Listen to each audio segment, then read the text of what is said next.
Rádio Rodina.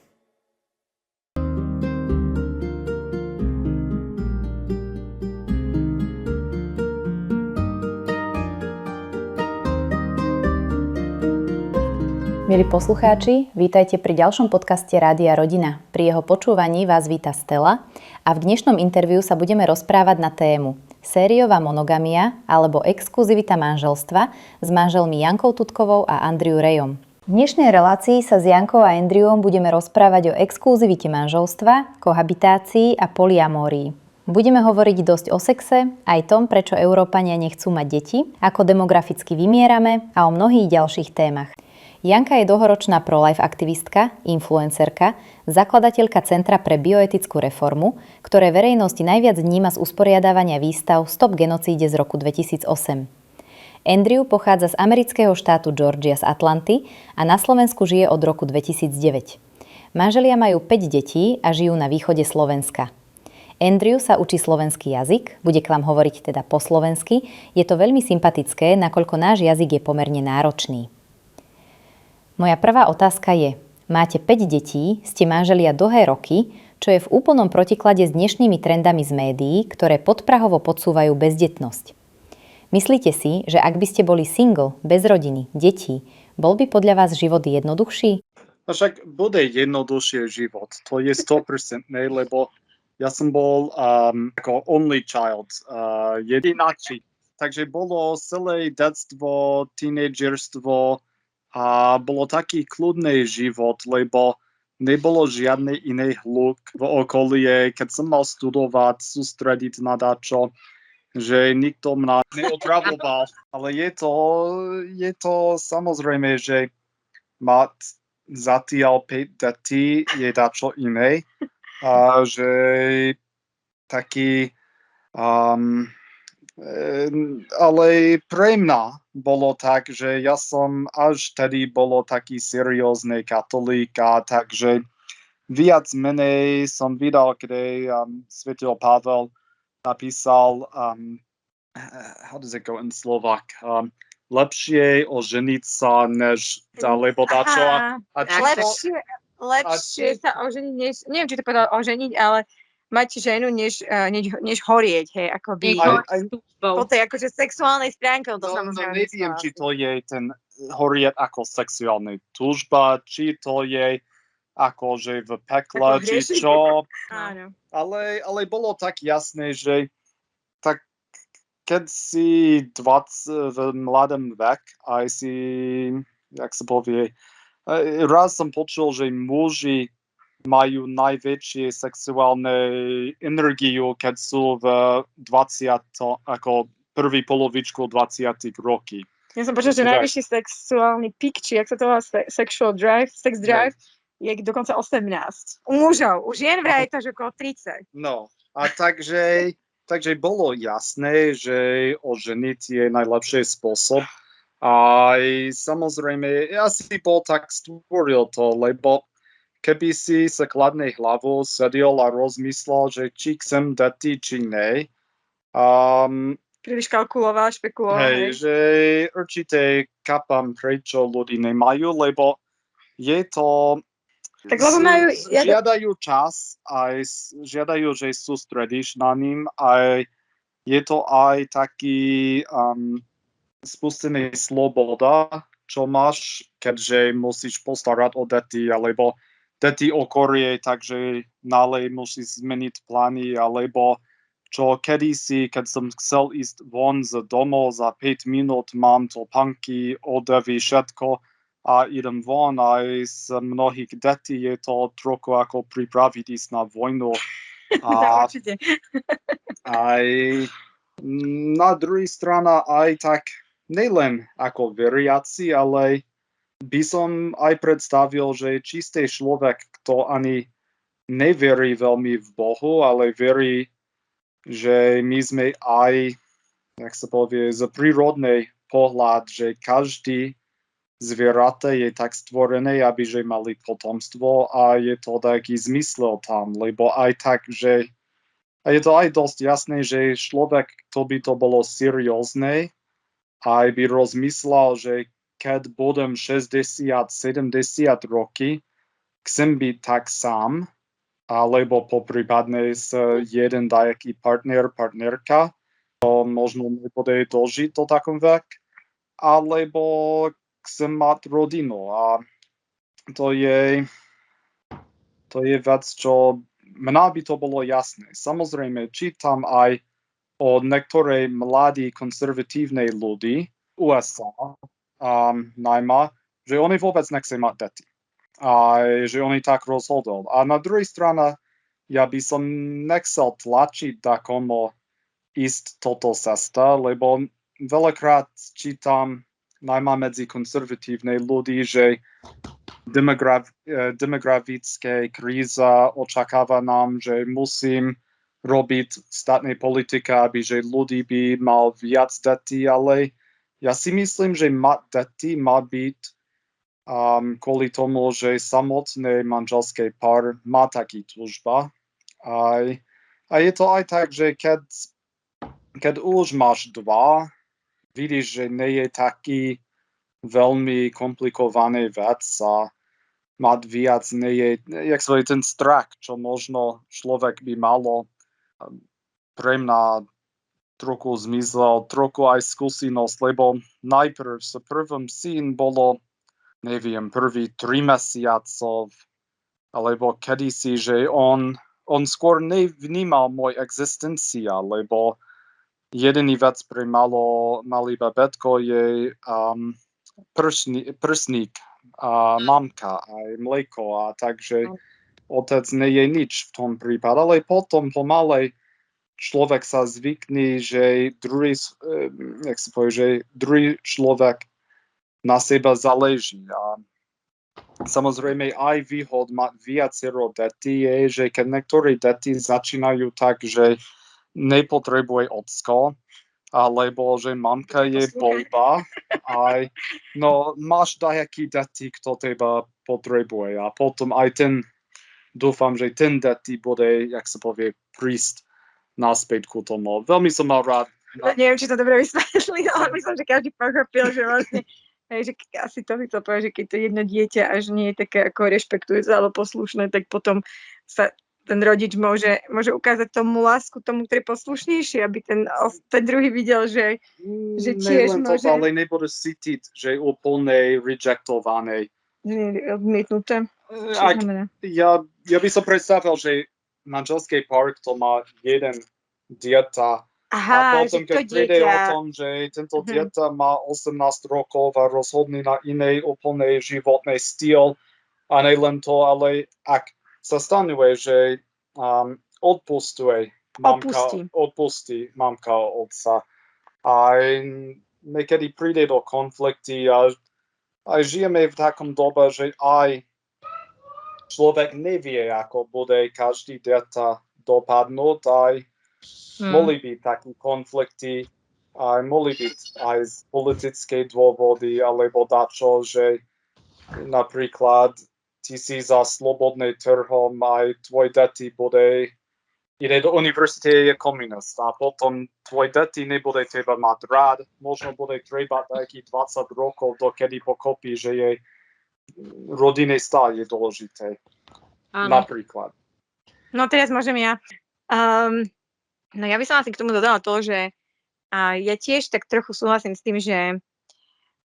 naozaj to musí byť v tom človeku nejaká túžba a mať tie deti. Ja myslím, že to v každom aj nejako je kdesi,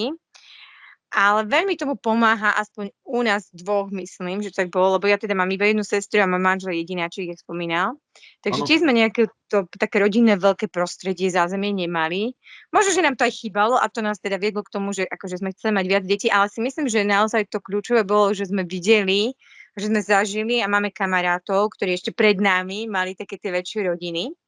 A že sa nám to páčilo. Že sme proste videli takéto naplnenie tých párov, že sú tam šťastní, že proste naozaj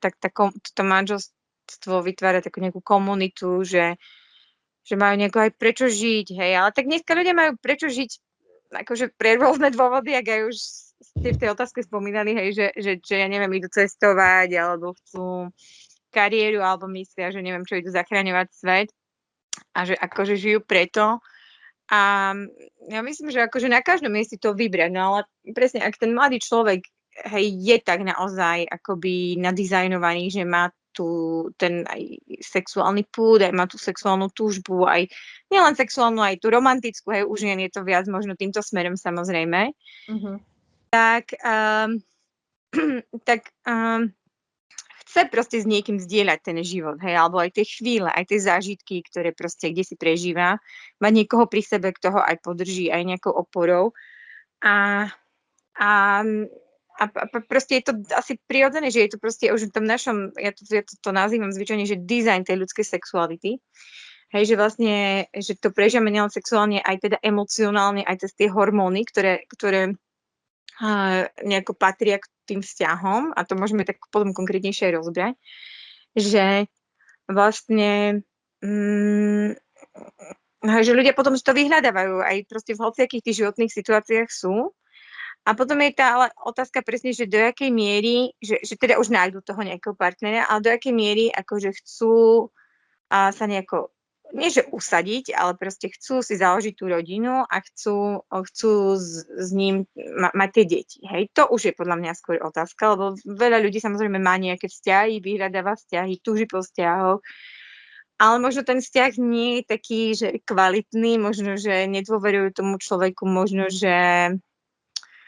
a necítia tú nejakú istotu. A tam podľa mňa je trochu kľúč toho aj všetkého, že jak si vyberajú toho partnera, hej, a potom,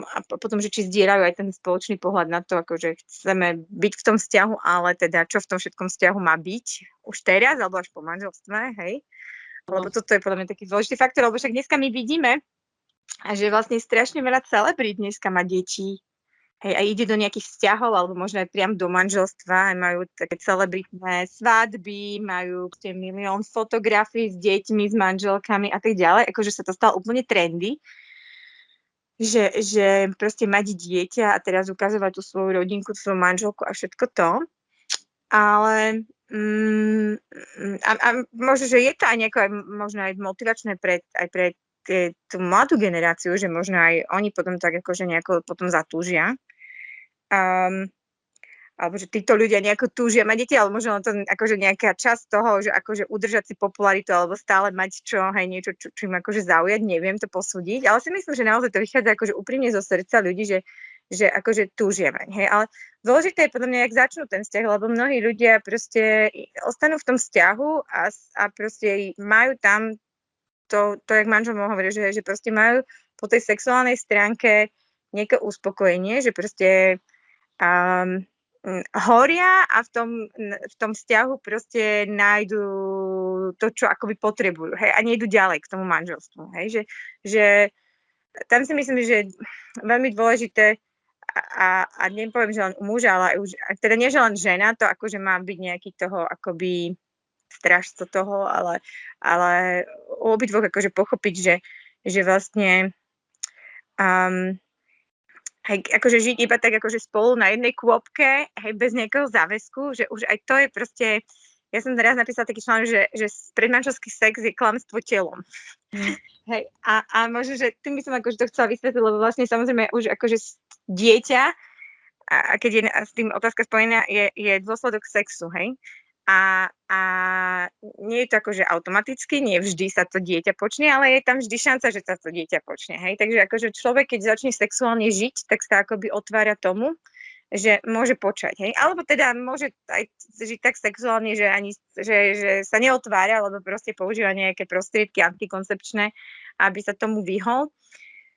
A už prečo to robí, tak možno preto, že proste chce si toho priateľa, toho partnera nejako udržať, ale ešte sa nejako necítia, tak aj proste sa ľudia vyhovávajú na čokoľvek. Možno, že chcú si niečo oskúšať na nejakú skúšku, žiť chvíľu. Ale proste naozaj ako podľa mňa to najlepšie zodpovedá tej charakteristike, že je to naozaj klamstvo telom, ak teda vedíme ten sex, že to je tiež nejaký body language, hej, akože nejaké, že reč tela. Že vlastne ja keď niekoho poboskám, vyjadrujem mu nejaký prejav lásky, hej, keď mu potrasím rukou, ukážem mu rešpekt, ak ho proste objímem, tak mu ukazujem nejaké ako solidárnosť, empatiu, niečo. tak také tie prejavy akože sú normálne v našom živote, hej, ale samozrejme sa dajú aj akože otočiť naopak, hej. Ako ja použijem príklad často, že ten akože najznámejší akože falošný bosk bol, hej, ten Judášov bosk, ktorým zriadil Krista, hej, že vlastne tá reč tela sa dá použiť aj na také ako na nejakú zradu, na oklamanie niekoho a tak ďalej. A podľa mňa aj ten sex proste môžeme tak vnímať, že vlastne môžeme ho proste niekoho druhého tým akoby oklamať, hej, lebo ten sex naozaj, ako všetky tie hormóny a všetko, čo v tom akože zahrňa, tak ako by som to povedala tak jednoducho povedané, že hovorí akoby takou rečou, že dávam sa ti teraz a navždy a neviem, úplne. Hej, že vlastne nie je to tak niekedy, že bolo, že žena bola majetkom muža cez svadbu, ale že naozaj akože muž a žena sú navzájom s tým majetkom, hej, že sa akože majú na seba nejaké akoby práva, hej, možno, myslím, že niekde kde v takých cirkevných dokumentoch sa je to tak akože uvádza, že sú akoby, že sa človek, ja som pre teba darom a ty si pre mňa darom, hej, v tom manželstve. Hej, a to sa stane proste tým, že si to povieme pred oltárom a vlastne, aby to manželstvo pred oltárom pri tom sobáši bolo platné, tak sa musí to potvrdiť práve telesne, hej, sexuálne. A vtedy to manželstvo nadobudne platnosť, tak sa to aj berie. Hej, takže vlastne naozaj ako to telesné odozdanie sa jeden druhému je naozaj to rečo, že tým sľubom, čo si tam povieme, že hej, teraz v láske proste ťa budem milovať a ctiť, hej, v dobrom aj zlom a tak ďalej. Proste, že sa ti dávam, hej, dávam sa ti navždy a teda dávam sa ti úplne s tým, že vlastne tam aj pri tom oltári sa zvyčajne sľubuje tá otvorenosť, hej, že prijaté deti, lebo vlastne to aj vychádza z tej podstaty toho sexuálneho aktu, že vlastne sa tam odovzdávajú aj tie ako pohlavné bunky, ktoré vlastne majú možnosť tam splynúť a vlastne z toho môže sa počať dieťa. Takže akože ono je to vlastne nakoniec totálne taká racionálna vec, keď sa zamýšľame nad biológiou tela alebo tej sexuality, že vlastne je to nejako tak nadizajnované v nás. Hej, jak proste nejaké iné tie naše telesné sústavy nejako fungujú, tak funguje proste tá rozmnošovacia. Neviem, môj manžel chcel čo dodať k tomu? Ja mám taký prírodný perspektív o tom, lebo ak vieme o človek, je to potrebné pre mladého pre babetko niekoľko rokov, aby že dospelal. Takže je to nutné zvyčajné aj najmä v modernej dobe máme dosť možností, že napríklad slobodná mamka by sa dalo tak vychovať deti, ale predtým bolo oveľa ťažšie. Takže má byť ten predpoklad, že muž sľubuje žena aj tak ako fyzický jazyk, že ja budem tu pre teba minimálne až dokedy ten deti je schopný postarať sa o seba. A taktiež na druhej strane žena sľubuje muž, že ja budem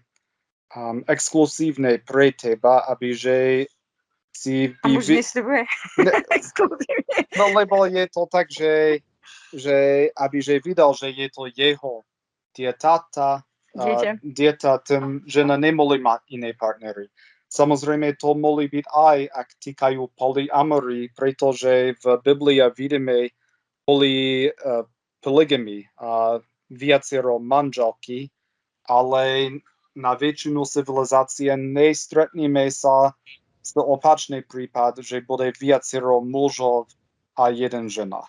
Lebo aby že bolo jasné, do toho patrí ten babetko. Lebo to má aj taký spoločný aspekt. Hej, napríklad pri tých zvieratách je to také, že vlastne aj nejaký to žriebetko alebo kozliatko sa narodí a hneď chodí a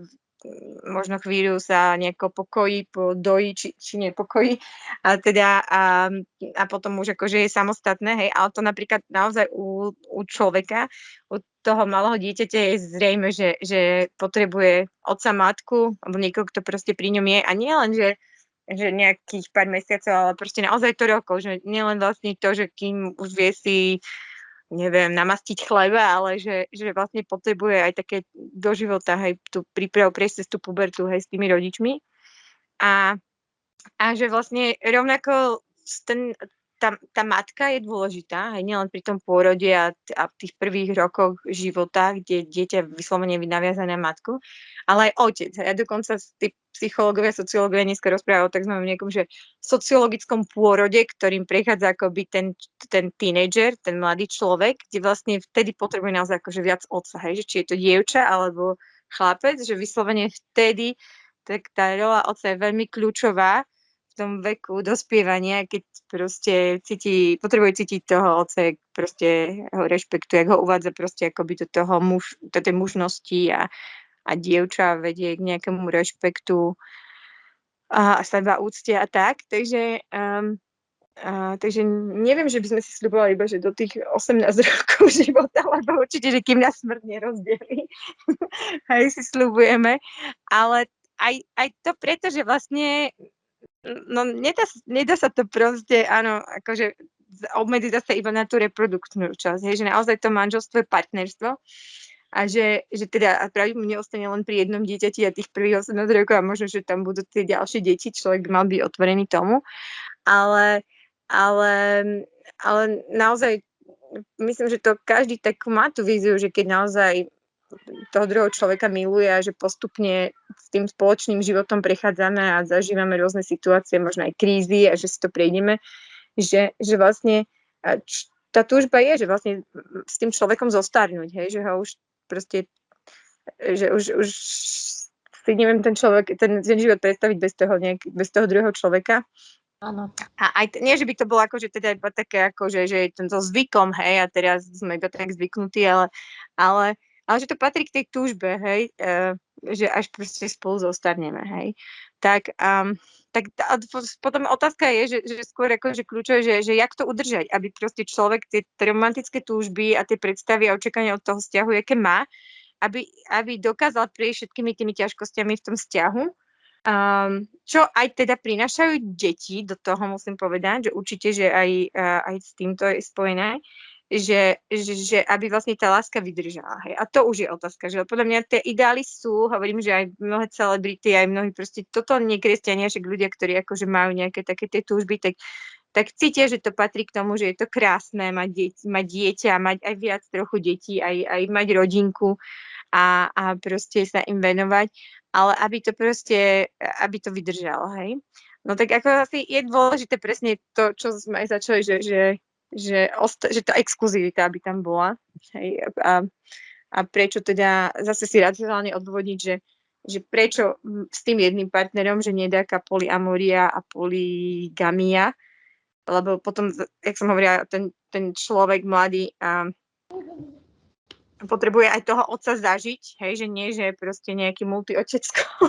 len pošle peniaze na účet, hej, no. Alebo sem tam zoberie raz za rok na nejaký ples alebo na lyžovačku tú svoju dceru, ale to dieťa proste toho otca potrebuje akože poznať, hej, a žiť s ním.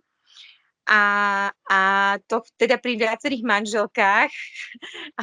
množstvo potom detí, ktoré tie manželky môžu mať, je aj trochu ťažšie a až nerealistické, po prvé. A po druhé, už aj zase ten vzťah s tými viacerými ženami, samozrejme, že to nemôže byť, akože človek nemôže byť plným darom, hej, nemôžem sa úplne odozdať proste 4 naraz, hej, môžem sa odozdať jednej naraz a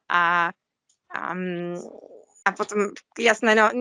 niekedy to tak, ako bolo možné v tých, ešte aj v starom zákone, hej, že vlastne, hej, to proste ako by bolo dovolené mať tých viac žien, ale samozrejme vieme, že tam aj bola závisť, aj proste rôzne, neviem čo, proste ako jasné, že to nie je ideálne. Ježiš to jasne povedal, že to tak na začiatku nebolo v tom nejakom Božom pláne a že Boh ich stvoril, hej, jeden pre jedného a tak vidíme, že vlastne všetky tie potom tie kultúry dneska tak akoby akceptujú, hej, že tá rodina muž a žena, ale už je to proste ťažšie v tej dnešnej dobe to akože tú exkluzivitu udržať, hej, že potom hovoríme, skôr dneska vidíme čo sa deje takzvaná, niekto to nazval, sériová monogamia. Neviem, či ste taký výraz zaregistrovali niekde, že vlastne prechádzam sériovými rôznymi vzťahmi a vždy sú ako monogamické, ale proste na pár rokov s niekým, potom ďalších pár rokov s niekým, hej, a proste nie je to akoby poligamia naraz s viacerými partnerkami, ale proste prežívam akoby monogamiu, ale po nejakom čase vždy to ten vzťah rozpadne a zase s niekým iným, hej. Možno mám aj deti s niekým iným a tak ďalej, hej. No a toto podľa mňa je veľmi dôležité, že aby to vychádzalo z racionálneho základu, že naozaj to v tom dizajne, jak tá sexualita funguje, jak to rozmnožovanie je nastavené, hej, s tými deťmi, čo potrebujú, s ich potrebami a že teda a teda keď môžem, teda vložím do toho ešte nejaké tie informácie o tých hormónoch, že vlastne naozaj sa tam už aj pri tom akože sexuálnom vzťahu vytvára a také to puto, ktoré na hormonálnej úrovni produkciou tzv. Hormónu oxytocín. Hej, a vlastne to prehlbuje nejaké takéto puto. Hej. To sa tvorí napríklad aj keď žena porodí dieťa a keď ho kojí medzi matkou a dieťaťom, ale vlastne to puto je medzi mužom a ženou, hej, cez tú fyzickú rovinu. A vlastne akoby na tom stavať, hej,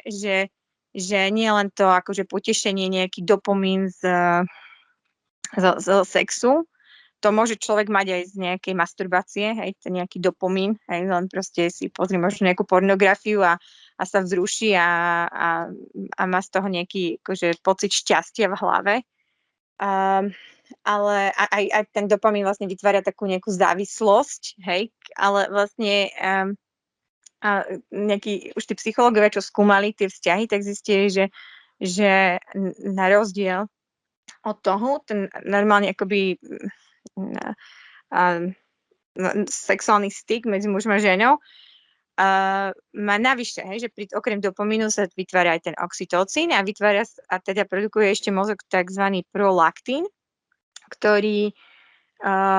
nejako pomáha k tomu, že ten akoby pocit šťastia je nejaký trváci. Hej, že tak strašne rýchlo nevyprchá, že potom, hej, jak napríklad pri tej masturbácii alebo pri tej nejakých závislostiach, ľudia majú potom ako neustále väčšie nejaké nutkanie, tak a je to až také, ako že sa to zintenzívňuje a nekontrolovateľné, že sú stále akoby potom veľmi za krátky čas vyprázdnení a potrebujú zase dobiť akoby, hej, tú svoju nejakú túžbu po tom pocite šťastia, tak vlastne, že ten sexuálny styk medzi mužom a ženou je taký ako kvalitnejší, hej, už sa snažia vysvetliť, že to sú tam tie 3 hormóny, ktoré proste vytvárajú aj puto, aj nejaký trvajúci pocit šťastia a samozrejme, že tá túžba tam je a neznamená, že teda hej, že sme boli spolu, tak teraz už dieťa sa počalo 9 mesiacov nič, hej, to nie je jasné. Aj vytvára takú zdravú závislosť, lebo však o tom to je, hej, že vlastne tá fyzická stránka pomáha tomu manželstvu, že akoby my kresťania povieme, že to nadprirodzené sa buduje alebo stavia na tom prírodzenom. Hej, že tá telesná fyzická stránka pomáha aj tomu, aby ľudia vytrvali v tom vzťahu a tak ďalej. No ale samozrejme potom sú tam aj iné veci v tom vzťahu, kde proste človek musí aj nejako pracovať, aj uživiť sa, aj znášať rôzne situácie, ktoré proste testujú toho človeka, že či aj cestuje ten vzťah, že či naozaj je to o nejakej aj vzájomnej láske, rešpekte, alebo či to bolo a priori možno, čo aj všetci máme, hej,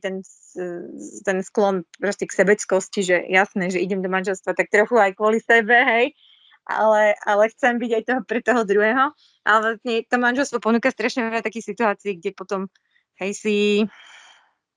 už mám veľa príležitostí naozaj sa cvičiť v tom, že prináša aj nejakú obetu, hej. A to ja keď teda mladým ľuďom hovorím, že čo je dôležité si otestovať pred tým manželstvom v tom vzťahu, na čo je to chodenie, že to nie je to, že skúšať nejako s niekým žiť alebo spolu žiť, manželstvo na skúšku, hej, bývame spolu, alebo neviem čo všetko, potrebujem vedieť, jak si odkladá, ja neviem, špinavé ponožky, alebo neviem čo. ale že vlastne naozaj poznať toho človeka, že či je egoista, ale či sa dokáže obetovať, hej. A to nepotrebujem s ním spolužiť, aby som videla, že jak sa on správa, hej. Ale potrebujem poznať ten jeho svet, potrebujem poznať jeho priateľov, jeho rodinu, aj širšiu možno, vidieť proste ho za nejaký čas, poznať ho v rôznych takých situáciách a najlepšie v takých akože reálnych situáciách, nie nejakých umelých, že len akože máme nejaké také tie dohodnuté rande, kde si, hej, ale no, moje odporúčanie mladým ľuďom zvyčajne je, že fakt najlepšie spoznať niekoho, kto cez priateľstvo teda, to je najlepší základ pre manželstvo, ale v takých situáciách, že proste spolupracujeme, spolu študujeme, alebo v niečom sa angažujeme, hej, dneska sa dá angažovať veľa dobrých vecí a vlastne, keď o niečo spolu usilujeme, alebo proste tak aj zažívame sa v takých aj stresových situáciách a vidíme normálne, jak ten človek funguje, hej, a ho reálne spoznáme, nie, že sa niekto na niečo tvári, hej, lebo dneska sa dá veľmi ľahko tak proste randiť, hej, že je to akoby na oko. Ale zase poznáme my aj pár párov, niečo aj sa zoznamili cez internet a rôzne sú situácie. Aj sme my zoznámili ľudí, taký pár, čo vlastne boli úplne, že sa spoľahli na nás, že my poznáme jedného druhého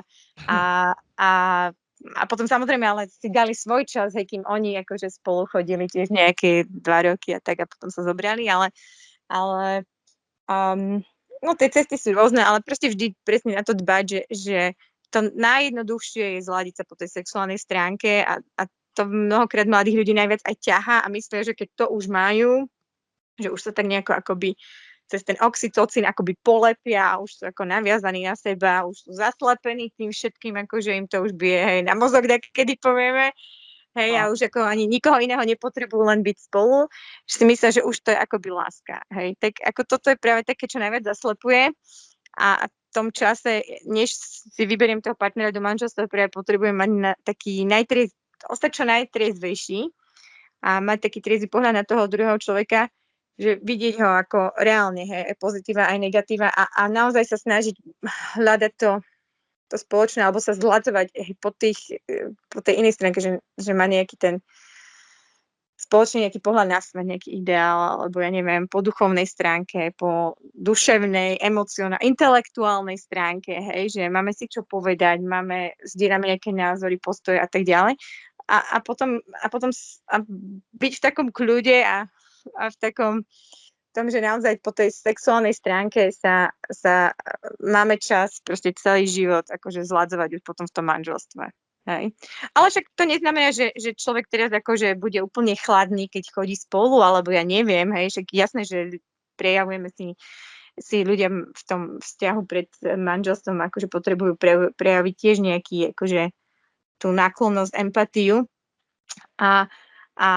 vidíme, hej, že či tá žena je frigidná, alebo muž, alebo jak reaguje, hej, lebo proste, hej, je komunikatívny, vie akože prejaviť svoje emócie, čo prežíva, alebo potom taký vlastne bude aj v tej posteli, by som povedala, hej, že bude vedieť to nejako komunikovať. Alebo proste je nejaký iný uzavretý typ a viem to zvládať, neviem to zvládať, hej. Takže akože na to podľa mňa sa zamerať, ako vidieť toho človeka nejako celkovo a brať to chodenie viac ako, že také, že si prejavujem pozornosť, ale dávať trochu pozor na to, že aby naozaj tie randenia pred manželstvom nebolo o tom, že také, že len akože zamerajú na vzájomné vzrušovanie sa. Hej, lebo to je potom to, čo už kde nastupuje ten oxytocín a to zaslepovanie a ten oxytocín niektorí nazývajú, že to je akoby také super lepidlo, ktoré ako naozaj aj lepí nás, ale aj zaslepuje. Hej, že už potom je ťažšie, aj mnohí ľudia určite to zažili, že mali aj potvrdia, že proste mali vzťahy, bolo to presne také, že založené možno na tomto, nebol tam nejaký záväzok a potom vedeli, že dačo tam nebolo dobré, že nielen možno, že tam nebol záväzok len preto, ale že aj možno ten človek mal nejaký proste vážne a nejaká vec tam bola a už sa človek nevedel z toho akoby vymotať z toho vzťahu. Hej, že veľakrát potom je to ťažko pre jednu alebo aj obidve strany z takého vzťahu sa proste dostať, lebo proste tá naša fyziológia nás veľmi ako drží a, a, a preto ako byť taký racionálny v tomto, hej, že nepodať sa celému tomu, čo Hollywood nám prezentuje a dneska však aj slovenská produkcia, nielen Hollywood, hej, že vlastne, že čo všetko do vzťahu patrí, úplne všetko, hej. Tak nie, to patrí do manželstva, to všetko, hej, ale do vzťahu proste má to nejaké svoje hranice, aby som mohol aj hovoriť niekomu, že to je moja priateľka, alebo moja snúbenica, alebo potom moja manželka, no tak ako nejaké mantinely na to musia byť, hej, že a to by malo vychádzať a priori z tej sexuálnej stránky, že vlastne istá časť patrí do manželstva, alebo potom už je tam záväzok, že sme jeden pre druhého, sme tu aj pre to dieťa, ktoré môže byť pre naozaj sme darom pre seba, ale akože to sme otvorení prijať ten dar toho dieťaťa. A keď ten záväzok nie je, no tak to je potom naozaj takéto klamstvo telom, že dávam sa ti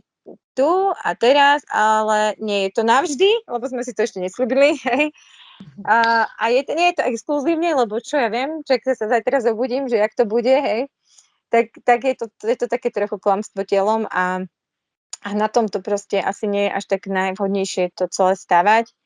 Ale tak život, no, sú ľudia, ktorí sú v rôznych etapách, hej, vzťahov a žijú rôzne, no ale tak dôležité začať akože tak nad tým rozmýšľať. Ja som dokonca poznám jeden vzťah, ktorý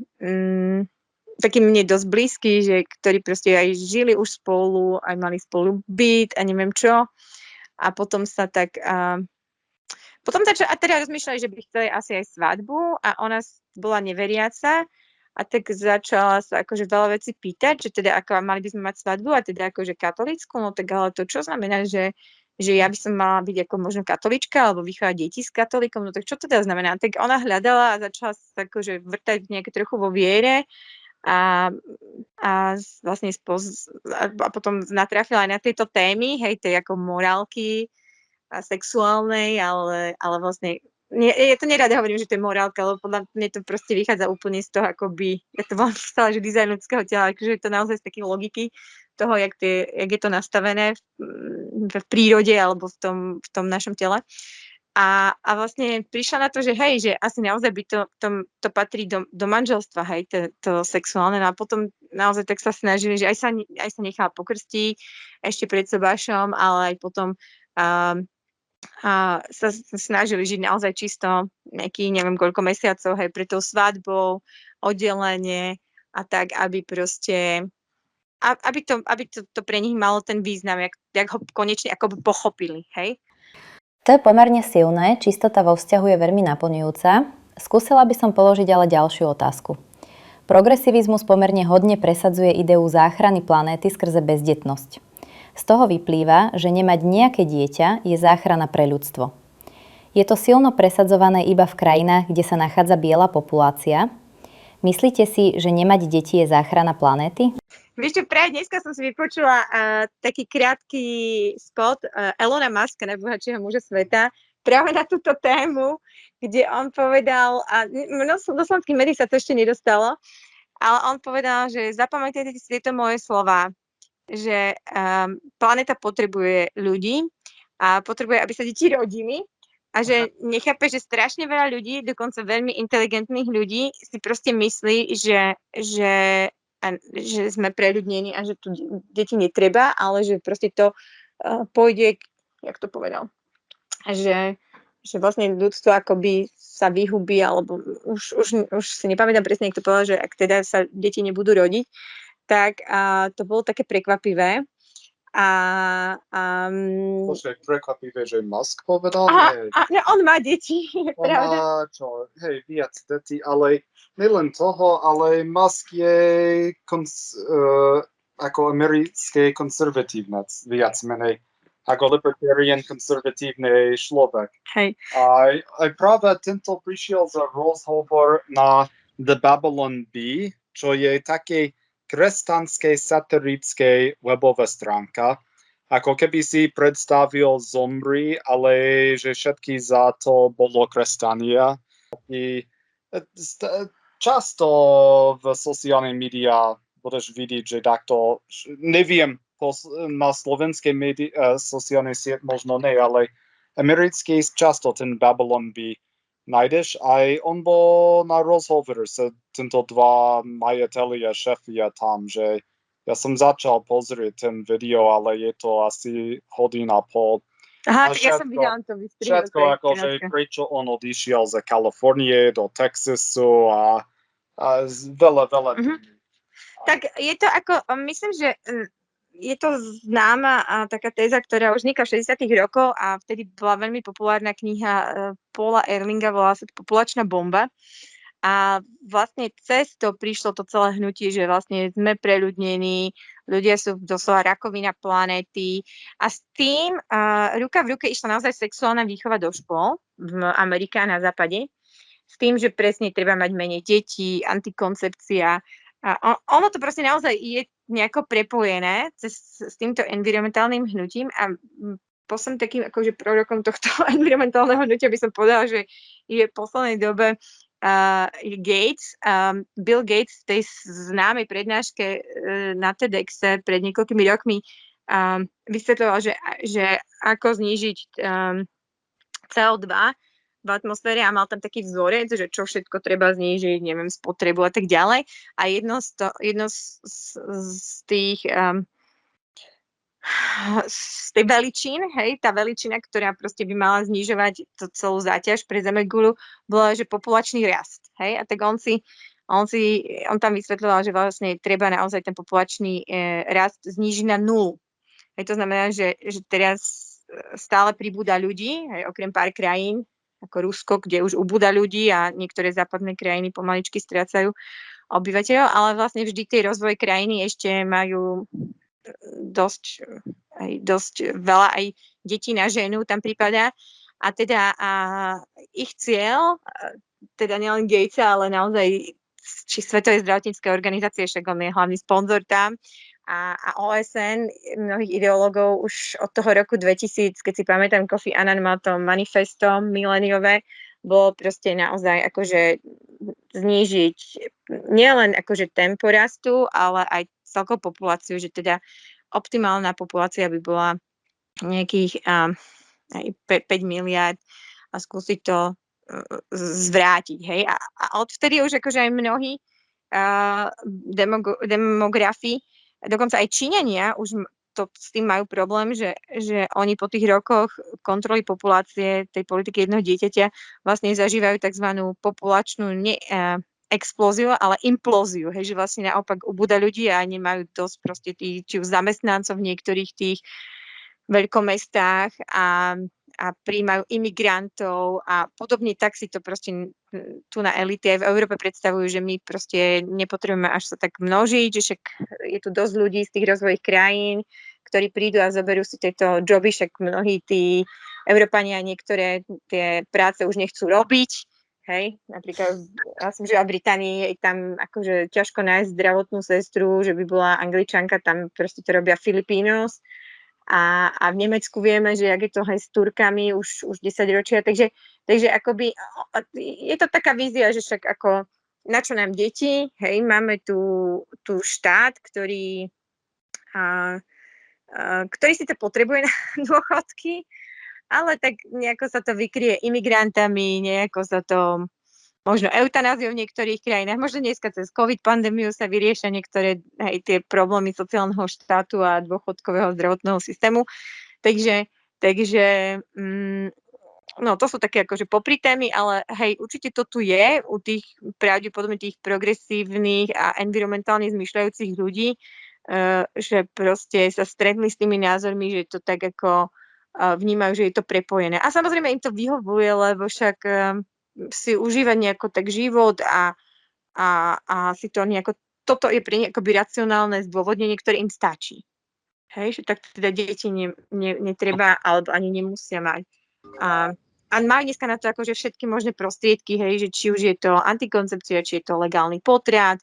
keď na to príde proste zbytočne seba nezaťažovať planetu, no tak ako akože asi je to taká filozofia, ktorú proste ako si vystačia, no ja som kedysi o tom písala diplomovú prácu. Práve fakt, no na Ekonomickej univerzite som mala tému, že stabilizácia populácie v agende OSN a to bolo práve v roku 2001 a vlastne som sa pozerala na tú demografiu a ekonomiku, a teda ekonomický rast, že či teda tá demografia v tých rozvojových krajinách akoby spomalovala ekonomický rast. A vlastne tam mnohí ekonomovia, dokonca niektorí nositelia Nobelovej ceny ukázali, že vôbec to tak nie je, že ten ekonomický rast nezávisí od toho, že koľko máme ľudí. Že povedzme, že tých veľa mladých ľudí, veľa detí je záťažou pre ten sociálny systém, potrebujeme ich vzdelávať a sú akoby mínus pre ten štátny rozpočet, ale že vlastne, takto niektorí vidia, tí sociálni inžinieri, tí plánovači populační, demografickí, ale že naozaj ten ekonomický rozvoj závisí na kvalite vzťahov,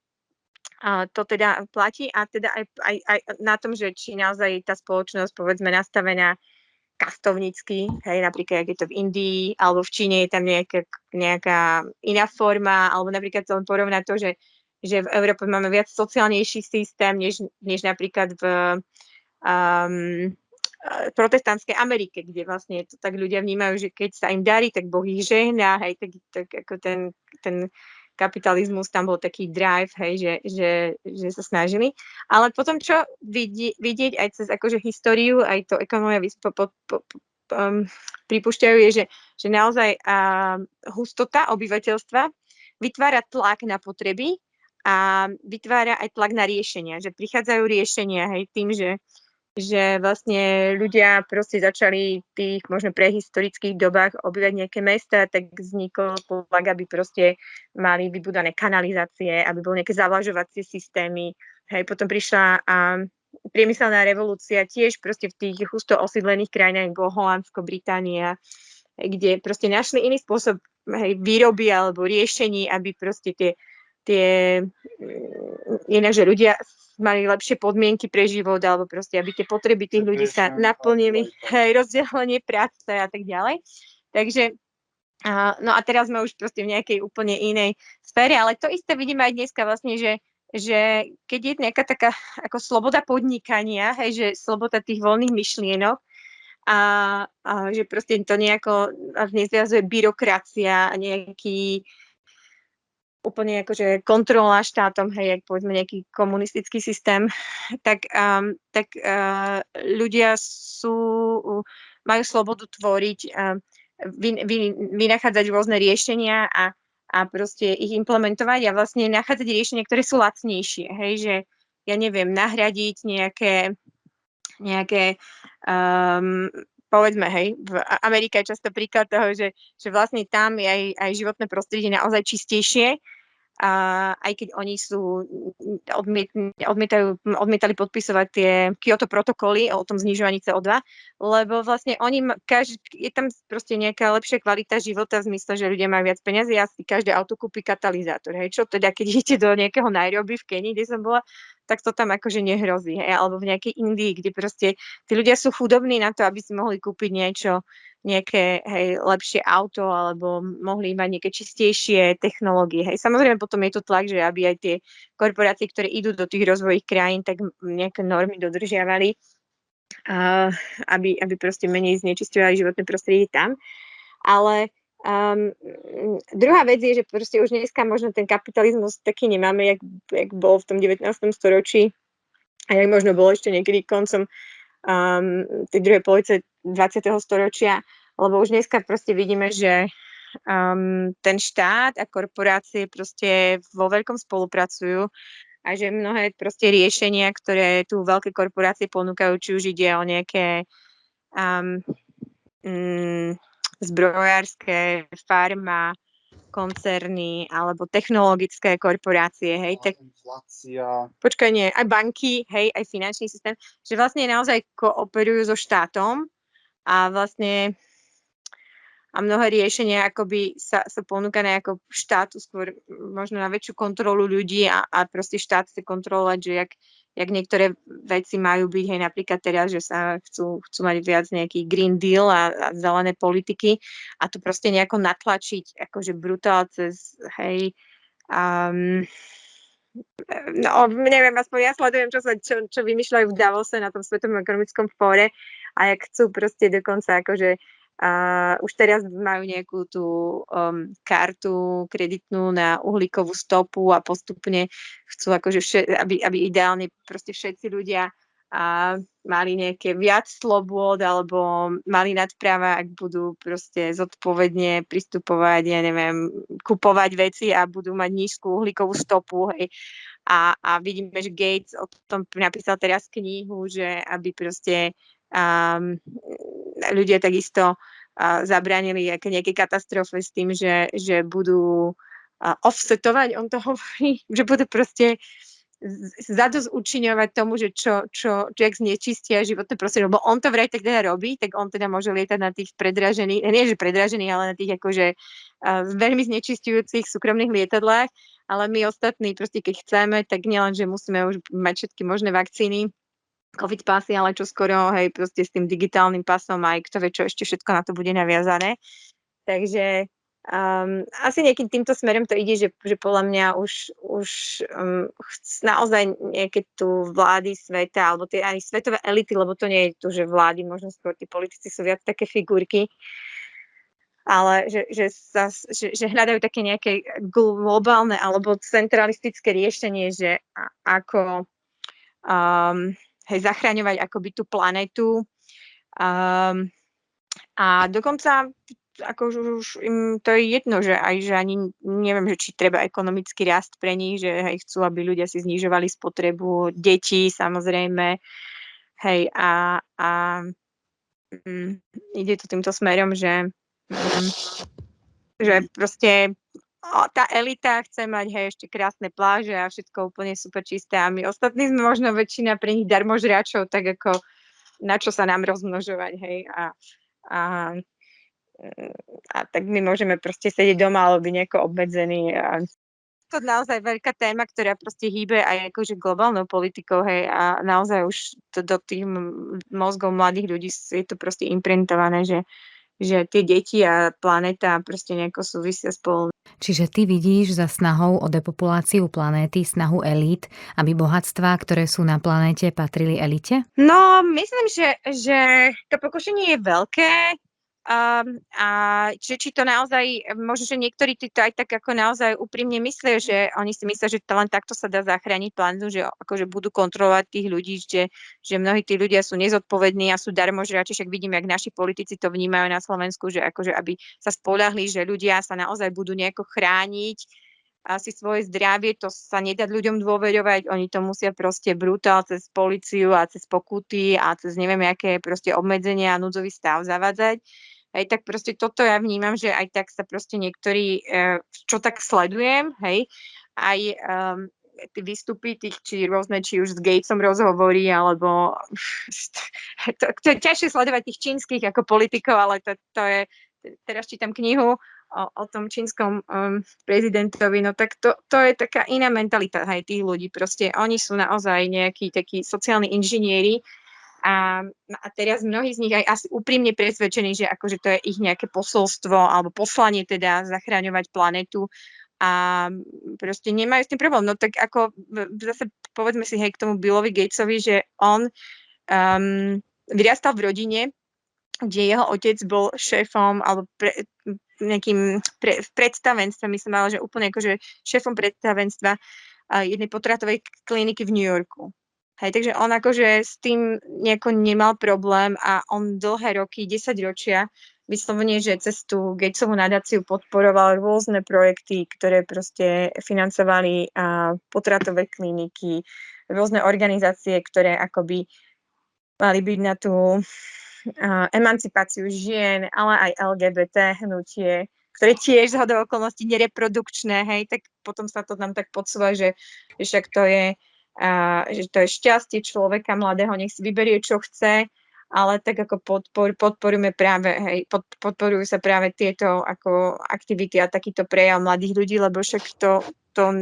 nevedie k reprodukcii, tak ako to nám vyhovuje, ako elite, povedzme. Janka a Andrew, veľmi vám ďakujem za váš čas a verím, že sa ešte v relácii Rádia Rodina stretneme. Prajem vám všetko dobré a dovidenia.